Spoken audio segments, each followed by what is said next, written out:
हरे कृष्ण, हर हर महादेव। श्रद्धालु भक्तों, पितृपक्ष की इस पवित्र यात्रा में आज हम पहुंच चुके हैं नवमी तिथि पर।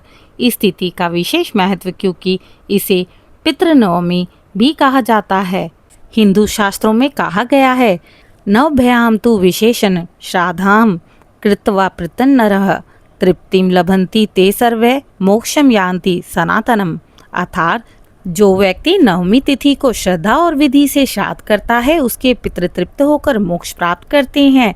श्रोताओं, आज की कथा हमें महाभारत के महान योद्धा और धर्मनिष्ठ पुरुष भीष्म पितामह से जुड़ी शिक्षा देती है। यह कथा बताती है कि पितृ पूजन, श्राद्ध और धर्म पालन किस प्रकार जीवन और वंश की मर्यादा का आधार है।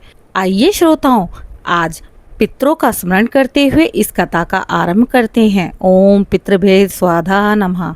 महाभारत में भीष्म पितामह का स्थान अद्वितीय है। वे गंगा और राजा शांतनु के पुत्र थे। पिता की इच्छा और राज्य की मर्यादा के लिए उन्होंने आजीवन ब्रह्मचार्य का व्रत लिया और कभी भी विवाह नहीं किया। उन्होंने धर्म और मर्यादा का पालन करते हुए कुरुवंश की सेवा की। किंतु जब महाभारत युद्ध हुआ तो धर्म और अधर्म के बीच की स्थिति बहुत जटिल हो गई। भीष्म पितामह ने पांडवों और कौरवों दोनों के प्रति समान भाव रखा, परंतु राजधर्म के कारण वे दुर्योधन की ओर से लड़े। युद्ध के दौरान अर्जुन ने भीष्म को शरशैया पर लेटा दिया। भीष्म ने इच्छा मृत्यु का वर प्राप्त किया था, अतः उन्होंने सूर्य के उत्तरायण होने तक प्राण रोक लिए। शरशैया पर लेटे हुए भीष्म ने पांडवों को एक उपदेश दिया और धर्म, राजनीति और नीति शास्त्र की अमूल्य शिक्षा दी। उस समय युधिष्ठिर ने भीष्म से प्रश्न किया, पितामह, पितरों की तृप्ति और श्राद्ध का क्या महत्व है?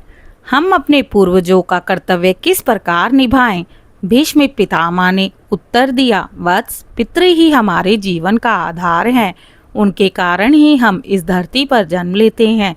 यदि संतान अपने पितरों का श्राद्ध और तर्पण श्रद्धा भाव से करती है तो पितृ प्रसन्न होकर उन्हें आशीर्वाद प्रदान करते हैं। जो पितृ तृप्त होते हैं वे अपने वंशजों को दीर्घायु, धन, संतान और यश प्रदान करते हैं। श्राद्ध ना करने पर पितृ रुष्ट होते हैं और वंश में कलेश, दरिद्रता तथा असफलता का वास होता है।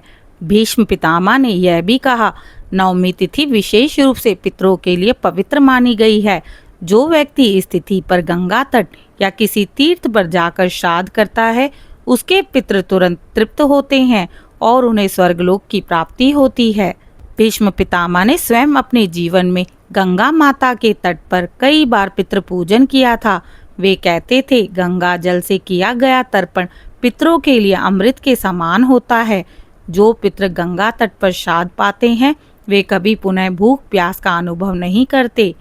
युद्ध के बाद जब पांडव विजयी हुए तब युधिष्ठिर ने भीष्म के उपदेश का पालन किया। गंगा तट पर विधि विधान से अपने पूर्वजों का श्राद्ध किया। उन्होंने कुश और तिल से तर्पण कर पिंडदान किया और ब्राह्मणों को भोजन करवाया। गंगा माता स्वयं प्रकट होकर बोली, वत्स, आज तुम्हारे पितृ तृप्त और प्रसन्न हो गए हैं। भीष्म पितामह ने पांडवों से कहा, वत्स, यह याद रखना कि संतान का पहला कर्तव्य है अपने पितरों का सम्मान करना। श्राद्ध और तर्पण ही पितरों को मोक्ष दिलाने का मार्ग है। यदि तुम्हारे पितृ तृप्त होंगे तो ही तुम्हारा वंश भी धन, बल और यश से संपन्न होगा। नवमी तिथि को पितरों के लिए विशेष पूजा अवश्य करें। इसके बाद सूर्य उत्तरायण हुआ और भीष्म पितामह ने गंगा माता का स्मरण कर अपने प्राण त्याग दिए। उनकी आत्मा स्वर्गलोक की ओर चली गई। वे आज भी पितृधर्म के महान उदाहरण के रूप में स्मरण किए जाते हैं। ओम भीष्माय नमः। जय गंगा मैया। श्रोताओं, अगर आपको आज की कथा पसंद आई हो तो इसी प्रकार पितृपक्ष की कथा श्रृंखला में मेरे साथ जुड़े रहें। चैनल को लाइक, शेयर, सब्सक्राइब करें।